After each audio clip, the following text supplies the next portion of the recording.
E aí pessoal, eu sou Joel Pinheiro. Se você está chegando aqui agora, se inscreva aqui no meu canal, clique no sininho, curta e compartilhe esse vídeo também para a gente levar a discussão sempre mais longe. Imagina o seguinte, imagina que você todo dia sai de casa de manhã para ir trabalhar, né? E que na rua, assim que você sai da porta da sua casa ou do portão do seu prédio, tem na rua dezenas ou talvez até centenas de pessoas te esperando. Essas pessoas te acompanham, te cercam e te acompanham, não chegam a te agredir, mas te acompanham todo o trajeto, né? No transporte público. Depois, na sua volta para casa, estão lá também e te acompanham até você voltar para sua casa. Elas não ficam quietas. Elas passam o tempo inteiro te xingando. Elas passam o tempo inteiro distorcendo coisas que você falou no passado e tentando usar contra você. Elas inventam histórias, às vezes falsas, também mentem sobre você e usam isso para continuar te atacando de formas cada vez mais violentas. Verbais, mas cada vez mais violentas. Ininterruptamente. Você pisa na rua, essas pessoas estão ali, centenas de pessoas te atacando. E não param por aí. Enquanto outros pedestres, outros transeuntes passam pela rua, elas chamam e dizem: olha, esse cara aqui fez isso, ele é um canalha, ele é um covarde, ele é não sei o quê. Te difamam,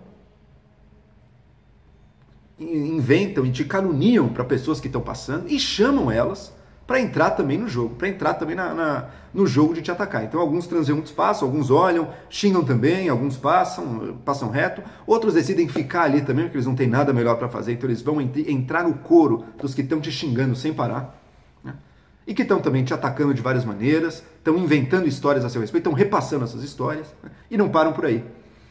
Eles entram em contato com o seu emprego, com os seus amigos, com a sua família e também ficam te difamando e te caluniando numa tentativa de promover o ódio ou, no mínimo, o constrangimento para outras pessoas não se aproximarem de você, para tornar você realmente um pária na sociedade, né? Ou seja, infernizam totalmente a sua vida para você, por um lado, e por outro lado, destroem a sua reputação. E nem se sabe mais o que é distorção, o que é verdade, o que é mentira nua e crua, tudo misturado o tempo inteiro, né? E você luta e refuta uma das mentiras que contam sobre você mostra que é falsa, mas já tem outras no lugar, as pessoas simplesmente não param, né? A vida dessa pessoa se tornou um inferno, né? Agora, vamos adicionar um detalhe a mais. Você descobre que essa aglomeração aí de pessoas, ela não é totalmente espontânea, não. Tem gente que chega meio que espontaneamente, ouve aquilo, fica sabendo e entra no coro também. Mas tem gente ali que não. Tem gente ali que está sendo paga, porque tem empresários que não gostam de você e por isso resolveram destruir a sua vida. Então deram o troco de pipoca deles, já que são multimilionários, deram o troco de pipoca deles para pagar pessoas, para ajudar a te difamar, para aumentar o coro das pessoas que estão ali te xingando e para criar material contra você, para ajudar a destruir a sua reputação junto aí da opinião pública. Tem empresários pagando. Ou então tem políticos. Políticos que usam verbas públicas, de gabinete, por exemplo, para financiar esse tipo de atividade contra você. Alguém tem alguma dúvida de que quem faz isso precisa ser criminalizado e punido? Que esse tipo de conduta não é compatível com uma sociedade livre? E as pessoas, alguns vão dizer: não, mas não é só liberdade de expressão, estamos apenas falando aqui. Você está operacionalizando alguns tipos de expressão, inclusive calúnias muitas vezes, mas não só, para destruir a vida de alguém e mais. O que motivou isso? Por que o empresário te odeia? Porque odeia opiniões que são contra o que ele acredita, ou contra o governo que ele gosta. E por isso ele está fazendo isso. Ao fazer isso, é esse tipo de conduta que está destruindo a liberdade de expressão na sociedade. Tem um tipo de liberalismo manco, um liberalismo mutilado aqui no Brasil, que acha que é tudo o Estado, né? O Estado é o grande vilão e o resto tudo vale. Isso não é verdade, né? A liberdade, ela pode estar em risco, ela pode ser ameaçada de diversas fontes. Uma delas, sem dúvida nenhuma, é o Estado. Mas não só. Leiam John Stuart Mill.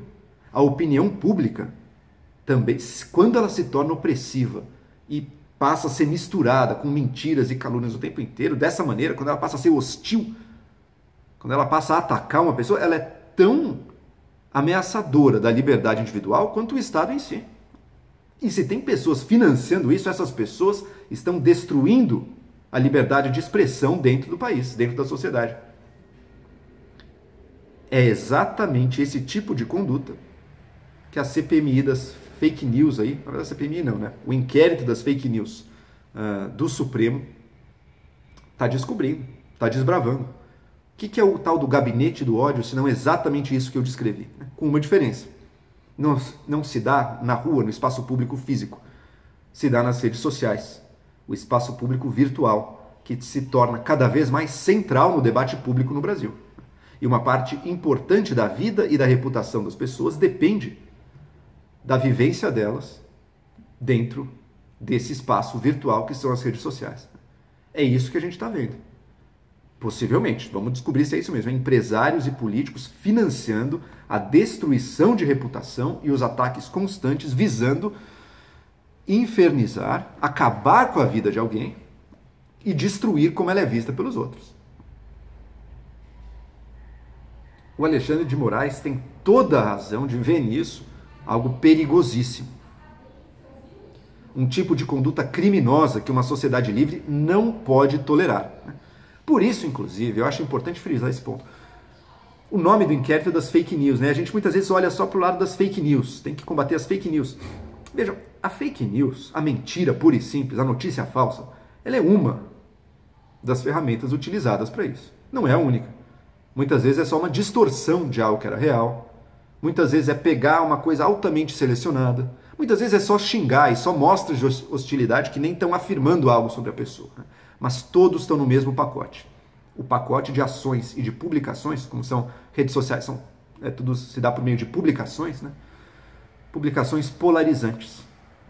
Publicações, frases, conteúdo, textos, áudios, vídeos, que promovem o ódio, que fanatizam as pessoas no ódio contra indivíduos e contra instituições. É o que a gente está vendo com a imprensa também. Como existe uma campanha constante de demonização da imprensa, com mentiras sim, com fake news sim, mas outras vezes com outros tipos com distorções e xingamentos e teorias da conspiração e todo o resto. Fake news, isolado de tudo isso, é um erro. Outro dia, por exemplo, o deputado Eduardo Bolsonaro postou uma frase que ele atribuiu ao Winston Churchill. Né? E a frase não era do Churchill. Isso alguém pode dizer, isso seria uma fake news. Ok, mas isso é um erro, isso não tem maiores consequências. Eu também, às vezes, vou falar algo, uma informação que eu achei que era verdade, não era, foi um erro. Um jornal, mesmo com toda a apuração profissional, às vezes, vai cometer equívocos. Não é esse o grande problema social da comunicação que a gente está vivendo. Não é a fake news em si. Né? Fake news é um elemento e que pode ser melhor ou pior combatida. O problema maior é quando ela se dá no meio de uma campanha para desinformar e promover o ódio. Né? Por exemplo, a gente viu aquela notícia falsa, uma fake news de que estavam enterrando caixões sem corpos aqui em alguns estados brasileiros. Aí. Tinham pedras nos caixões e não corpos, para inflar os números da epidemia, né, que seriam falsos. Isso é uma fake news. Sozinho já seria ruim, teria algum efeito negativo. Mas enfim, seria mais um erro, como tantos outros de mídia sensacionalista que a gente vê por aí. Mas ela é mais do que isso. Ela é parte de uma campanha maior para difamar imprensa, governadores, cientistas e tudo o resto.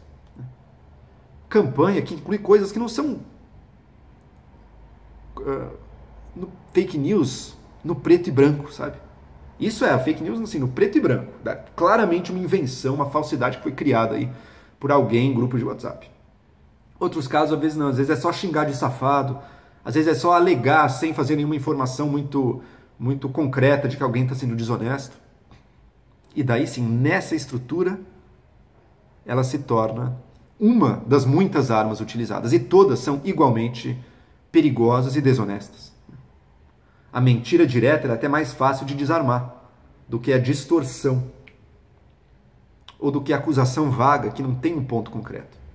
E que, portanto, não dá para dizer que ela está mentindo, porque ela é tão genérica que você não sabe. Não tem como dizer isso aqui falseia essa afirmação. E quem está por trás disso, quem ajuda a financiar e a mobilizar isso, é criminoso, gangster da pior espécie, que não está tirando a vida física da pessoa, mas está destruindo a vida social dela, que é uma parte essencial da vida e da participação em sociedade. Por isso, grande ameaça à liberdade de expressão hoje em dia ainda não é a censura estatal, pelo menos ainda não. Não é também a fake news enquanto tal, sozinha. São os conteúdos polarizantes e fanatizantes, que estão gerando pessoas sem nenhum contato com a realidade, movidas apenas pelo ódio e pela hostilidade que foi gerada nelas, nessas bolhas de rede social. Aí sim, aí temos o problema.